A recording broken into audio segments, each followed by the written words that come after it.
മദ്യനയ അഴിമതി കേസിലുണ്ടായ ഏറ്റവും പുതിയ കോടതി വിധി ഇന്ത്യൻ രാഷ്ട്രീയത്തിൽ വലിയ പ്രതിഫലനങ്ങൾ സൃഷ്ടിച്ചിരിക്കുകയാണ്. ഡൽഹി റോസ് അവന്യൂ കോടതിയുടെ ഉത്തരവിലൂടെ മുൻ മുഖ്യമന്ത്രിയായ അരവിന്ദ് കെജ്രിവാളും മുൻ ഉപമുഖ്യമന്ത്രിയായ മനീഷ് സിസോദിയയും കുറ്റവിമുക്തരായിട്ടുണ്ട്. CBI രജിസ്റ്റർ ചെയ്ത കേസിൽ ഗൂഢാലോചന തെളിയിക്കുവാൻ കഴിഞ്ഞില്ലെന്ന് കോടതി വ്യക്തമാക്കിയത് രാഷ്ട്രീയമായി വലിയ പ്രാധാന്യമുള്ള ഒരു കാര്യമാണ്. റോസ് അവന്യൂ കോടതി നടത്തിയ നിരീക്ഷണങ്ങൾ അതീവ പ്രാധാന്യമുള്ളത് തന്നെയാണ്. ഗുരുതരമായ ആരോപണങ്ങൾ ഉന്നയിക്കുമ്പോൾ അതിന് വ്യക്തമായ തെളിവുകൾ നൽകേണ്ടത് പ്രോസിക്യൂഷൻ്റെ ഒരു ബാധ്യതയാണ്.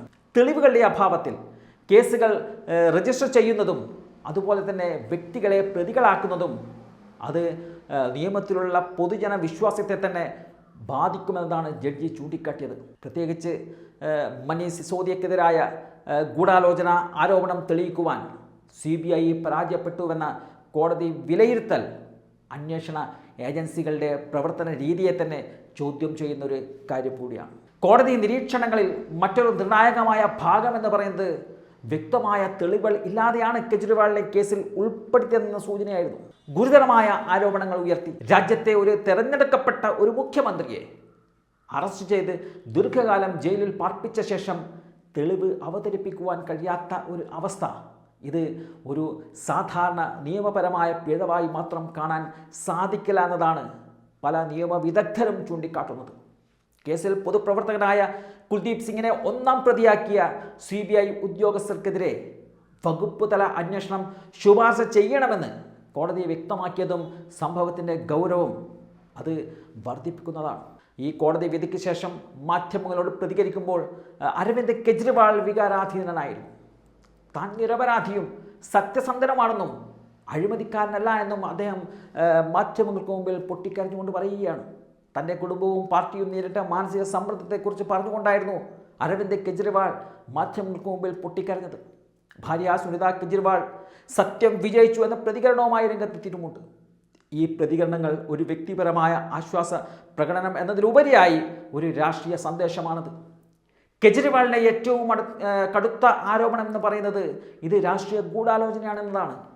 അതായത് പ്രധാനമന്ത്രി നരേന്ദ്രമോദിയും ആഭ്യന്തരമന്ത്രിയായ അമിത്ഷായും ചേർന്ന് പ്രതിപക്ഷ നേതാക്കളെ കള്ളക്കേസുകളിൽ കൊടുക്കുവാൻ ശ്രമിച്ചു എന്നതാണ് കെജ്രിവാളിൻ്റെ ഏറ്റവും പ്രധാനപ്പെട്ട കടുത്ത ഒരു ആരോപണം എന്ന് പറയുന്നത്.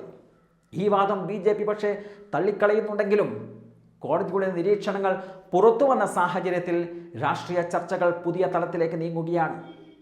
കേന്ദ്ര അന്വേഷണ ഏജൻസികളായ CBIയും എൻഫോഴ്സ്മെൻറ്റ് ഡയറക്ടറേറ്റും കഴിഞ്ഞ കുറച്ച് വർഷങ്ങളായി പ്രതിപക്ഷ നേതാക്കൾക്കെതിരെ നിരന്തരമായ കേസുകൾ രജിസ്റ്റർ ചെയ്തു വരുന്ന ഒരു സംഭവമുണ്ട്. അത് പ്രതിപക്ഷത്തിൻ്റെ പ്രധാന ആരോപണമാണത്. വിവിധ സംസ്ഥാനങ്ങളിൽ ഭരണകക്ഷികൾക്കെതിരെ ശക്തമായി നിലകൊള്ളുന്ന നേതാക്കൾക്കെതിരെ കേസുകൾ ശക്തമാക്കുകയും പിന്നീട് അവ കോടതിയിൽ നിലനിൽക്കാതെ തള്ളിപ്പോവുകയും ചെയ്യുന്ന ഒരു പ്രവണത അതൊരു രാഷ്ട്രീയ ഉപാധിയായി പലരും വിശേഷിപ്പിക്കുന്നുണ്ട്. മദ്യനയ കേസിലുണ്ടായ വിധി ആ ആരോപണങ്ങൾക്ക് ശക്തമായ ആയുധമായി മാറുകയാണ്. കാരണം ഒരു തെരഞ്ഞെടുക്കപ്പെട്ട മുഖ്യമന്ത്രിയെ അറസ്റ്റ് ചെയ്യുക എന്നത് ഒരു സാധാരണ നടപടിയല്ല. അതിന് ഉറച്ച തെളിവുകൾ വേണം, നിയമപരമായ ശക്തമായ ഒരു അടിസ്ഥാനവും വേണം. എന്നാൽ കോടതി തന്നെ തെളിവുകളുടെ അഭാവം ചൂണ്ടിക്കാട്ടിയ ഈ ഒരു സാഹചര്യത്തിൽ കേസ് രജിസ്റ്റർ ചെയ്തതിൻ്റെ ഉദ്ദേശം അത് എന്തായിരുന്നു എന്ന ചോദ്യം ഇപ്പോൾ പ്രധാനമായും ഉയരുന്നുണ്ട്. ഇതൊരു വ്യക്തിയുടെ മാത്രം വിജയമല്ല. കേന്ദ്ര സംസ്ഥാന അധികാര ബന്ധങ്ങളെക്കുറിച്ചുള്ള വലിയ ചർച്ചയ്ക്കും തുടക്കമിടുന്നുണ്ട്. ഇത് പ്രതിപക്ഷ നേതാക്കളെ അന്വേഷണ ഏജൻസികളുടെ വഴി സമ്മർദ്ദത്തിലാക്കുക എന്ന രാഷ്ട്രീയ തന്ത്രം അത് രാജ്യത്ത് സാധാരണവൽക്കരിക്കപ്പെടുകയാണോ എന്ന ഒരു ആശങ്ക അത് ഇപ്പോൾ കൂടുതൽ ശക്തമാവുകയാണ്. ജനാധിപത്യത്തിൽ രാഷ്ട്രീയ പോരാട്ടം തെരഞ്ഞെടുപ്പ് വേദിയിൽ നടക്കണം, അന്വേഷണ ഏജൻസികളുടെ ഓഫീസുകൾ അല്ല എന്നതാണ് വിമർശകരുടെ പ്രധാന വാദം. കോടതിയുടെ പരാമർശം വളരെ ശ്രദ്ധേയമാണ്. പ്രോസിക്യൂഷൻ്റെ വാദങ്ങൾക്ക് തെളിവുകളുടെ പിൻബലമില്ലെന്ന് കണ്ടെത്തിയാൽ അത് കോടതിയിലുള്ള പൊതുജനങ്ങളുടെ വിശ്വാസത്തെ ബാധിക്കും. ഈ മുന്നറിയിപ്പ് വെറും നിയമപരമായ അഭിപ്രായം മാത്രമല്ല, ജനാധിപത്യ സ്ഥാപനങ്ങളുടെ വിശ്വാസ്യത സംരക്ഷിക്കുവാനുള്ള ശക്തമായ സന്ദേശം കൂടിയാണ്. നിയമം രാഷ്ട്രീയ ആയുധമായി ഉപയോഗിക്കപ്പെടുന്നുവെന്ന ധാരണ ശക്തമായാൽ അതിൻ്റെ ആഘാതം ഭരണഘടനാപരമായ സ്ഥാപനങ്ങളിലേക്കും വ്യാപിക്കും. ഈ വിധിയോടെ ഒരു വലിയ രാഷ്ട്രീയ നാടകം തകരുകയാണ് എന്നതാണ് പ്രതിപക്ഷം വിലയിരുത്തുന്നത്. അഴിമതിക്കാരെന്ന മുദ്ര കുത്തി പൊതുജന മനസ്സിൽ രൂപപ്പെടുത്തിയ ഇമേജ് കോടതി ഒരു വിധിയിൽ തകർത്തുവെന്നതാണ് പ്രതിപക്ഷത്തിൻ്റെ വാദം. BJP ഈ കേസിനെ നിയമപരമായ നടപടിയായി മാത്രം കാണുകയാണ്. എന്നാൽ യാഥാർത്ഥ്യം ഇതാണ്: കോടതി കുറ്റവിമുക്തരാക്കപ്പെട്ടിരിക്കുകയാണ്. കെജ്രിവാളിനെയും സിസോദിയെയും അതുപോലെ തന്നെ ഈ ഒരു കേസൊക്കെ ഗൂഢാലോചന തെളിയിക്കാനായില്ലെന്ന് വ്യക്തമാക്കിയിരിക്കുകയാണ് കോടതി.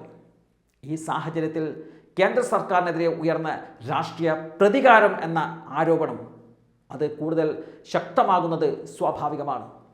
വരാനിരിക്കുന്ന തെരഞ്ഞെടുപ്പുകളിൽ ഈ വിധി വലിയ രാഷ്ട്രീയ ആയുധമാകുമെന്നതിൽ തർക്കം വേണ്ട. അന്വേഷണ ഏജൻസികൾ നിഷ്പക്ഷമായി പ്രവർത്തിക്കണം.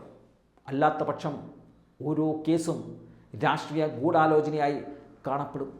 മദ്യനയ കേസിലെ ഈ വിധി കേന്ദ്ര സർക്കാരിൻ്റെ പ്രവർത്തന രീതിയെക്കുറിച്ചുള്ള കടുത്ത ചോദ്യങ്ങൾക്ക് വഴിവെക്കുകയാണ്.